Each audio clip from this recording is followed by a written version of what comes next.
નમસ્કાર, CP24 news સાથે હું રેશમા આપનું સ્વાગત કરું છું. અમદાવાદમાં પહેલા વરસાદમાં જ તંત્રની કામગીરી પાણીમાં ગઈ છે, જેમાં સ્થાનિકો વરસાદી પાણીમાંથી પસાર થવા મજબૂર થતા અને વાહન ચાલકો મુશ્કેલીમાં મુકાયા છે.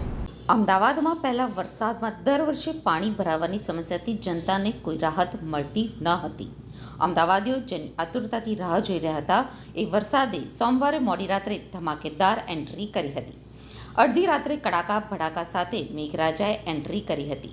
સોમવાર મોડી રાત્રે સમગ્ર અમદાવાદમાં ધોધમાર વરસાદ પડ્યો હતો, જેના પગલે નીચાણવાળા વિસ્તારોમાં પાણી ભરાયા હતા.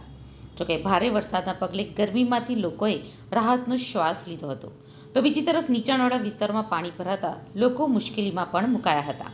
અમદાવાદમાં ક્યાંક ધોધમાર તો ક્યાંક ધીમી ધારે વરસાદ શરૂ થયો છે.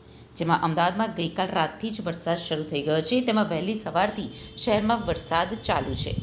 જેમાં બાપુનગર, નિકોલ, નરોલ, નરોડા, કૃષ્ણનગર, કાલુપુર, રાયપુર અને ખાડિયામાં વરસાદ આવ્યો છે. તેમાં પણ SG highway, Vastrapur, Ranip, new Ranip, Chandlodia અને ગોતામાં પણ વરસાદ આવ્યો છે. ભારે પવન સાથે અમદાવાદમાં વરસાદ આવ્યો છે. પહેલા જ વરસાદમાં અમદાવાદ પાણી થઈ ગયું છે. જેમાં શહેર કોટડા વિસ્તારમાં ઘૂંટણસમા પાણી ભરાયા છે.